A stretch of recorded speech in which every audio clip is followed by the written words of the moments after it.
This is a great opportunity to win and get more money when it comes to paying for college.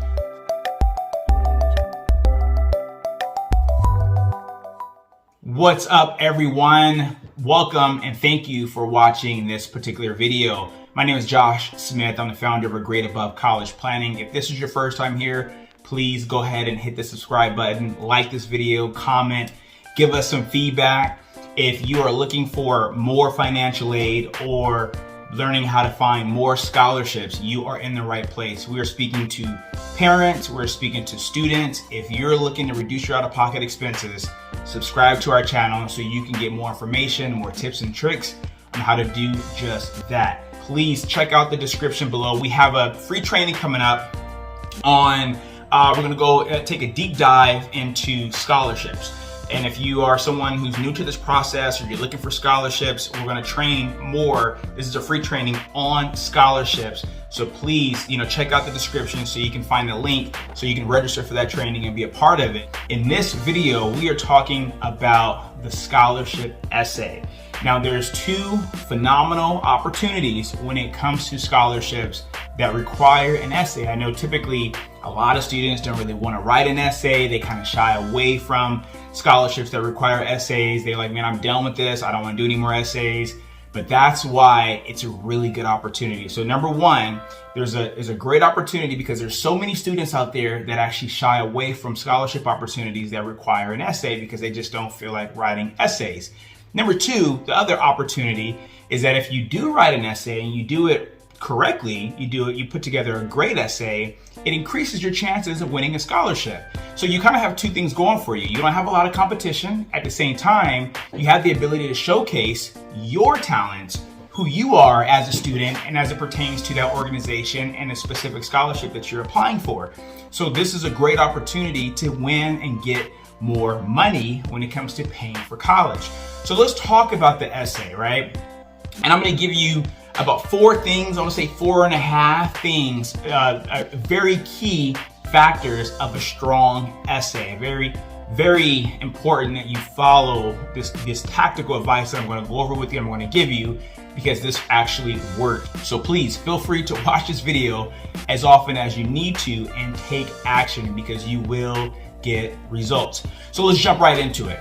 So when you're applying for scholarships and the application in general, what you're looking to do is you're pretty much looking to market yourselves to that organization or whoever is providing that scholarship. Same thing you're looking to do when you're applying for college, right? You want to market yourself to that college and that institution. So when it comes to your essay as a part of your application, but specifically when it comes to your essay, when you start that essay, you need to do a great job at hooking your audience. You need to do a great job at grabbing their attention right away. Think of it as a commercial or some type of advertisement, maybe something you may have seen on social media that catches your attention. There's this headline, there's this question, there's this thing that catches your attention. And the reason why that's so important is because most people don't have a very long attention span. At the same time, these same people, us who don't have a long attention span, we also have a lot more applications to review and to check out. So you want us to want to, as a judge or someone reading your essay, you want that person to want to read on. You want them to continue, reading your essay, not because they have to, but because they want to. And the only way to get them to want to is you hook them, right? It has to be captivating.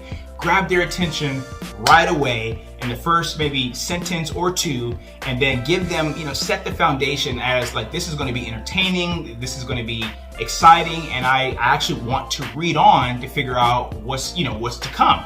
So number one is you want to hook the reader. Number two is you want to share your story. And this also, when it comes to sharing your story, this is important because you don't want to look like everyone else, right? You want to highlight you. This is your opportunity to talk about you as far as what you're writing about within that essay. So share personal details, share your story. And the more you can be real and authentic and the sincerity kind of comes through as far as what you're writing, the more memorable you become as the writer, and to the reader. They remember those people that seem to be authentic, just like when you meet somebody in real life. This also applies to a lot of other important factors of just applications and things like that in general. Is you want to, when you get a letter of recommendation, you want those letters of recommendation to be real, to be authentic, to talk about real things that have actually happened. Hey, really quick, if you'd like for me to talk more about letters of recommendation, some tips and tricks on how to get great letters of recommendation, please comment below and I'll definitely create a video and create some content to educate you on that as well. Same thing when it comes to your college essays, and it's consistent when it comes to your scholarship essays. Be real, be authentic, and share your story. Remember, always remember this, that the people who win scholarships and the judges who actually dictate who wins scholarships, they're looking to award people, not profiles. So just be mindful of that as you go through the process. It's not about your credentials, your academic stats only. It's also has a lot to do with you, and the only way they know who you are is by being real in your essay. Number 3, this is kind of like a 3.5, is you want to follow the requirements. Follow the requirements, and this is kind of twofold. So when it comes to following the requirements, you want to definitely answer the question. Do not veer off and start talking about, what they're asking you or the prompt, and then you go on to a different direction. And now it's like, wait a minute, we're lost. We don't know.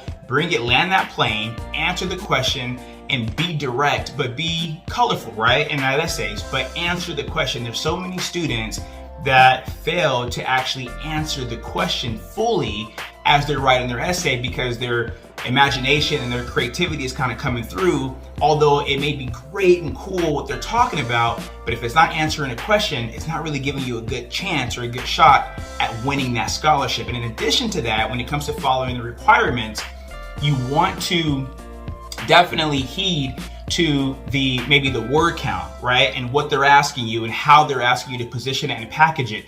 If it says 500 words, do not write 650. Do not write 550.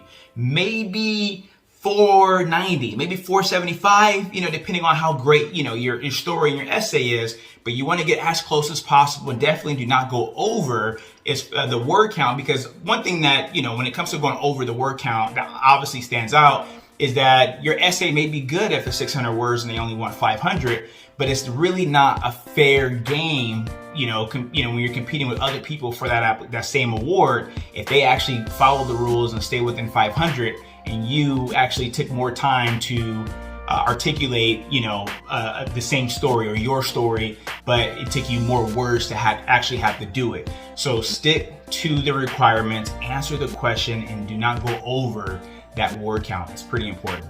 And lastly, this is very, very important, okay? And the last thing that you want to do is you want to give yourself some time to have your essay read, to be proofread, to be edited, to have another set of eyes, maybe a few set of eyes of trusted people who are credible, who are knowledgeable, and somewhat educated, right, to review your essay. And sometimes it's kind of cool. Another little tip is that if you don't tell them the prompt, or you don't tell them what your essay is supposed to be about, let them read it and then have them tell you what they think it should be about. That's a great way to tell if you're on track. And hey, they didn't know what the prompt was, but they still knew, they were able to identify what I was supposed to be talking about in my essay, because I did a great job of communicating, in a specific way.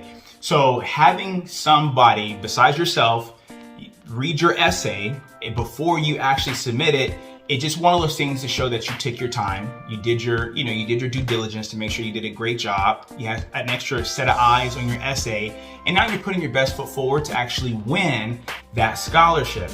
So I highly recommend that you don't wait until the deadline or to the last minute to actually get everything done and submit it. Review it, check it, make some changes, make sure you feel you're comfortable and confident that you put together a great piece of work, and then submit your application and submit that essay so you can go ahead and win that scholarship. So thank you much for checking out this information. If you have any specific questions, if you need more guidance or clarification, and maybe something kind of stood out to you and you want to dive a little deeper, please do not hesitate to reach out to us. You can reach me at info@gradeabovecp.com. Don't forget to subscribe and be on the lookout for the next video to come. We'll talk to you soon. Have a good one.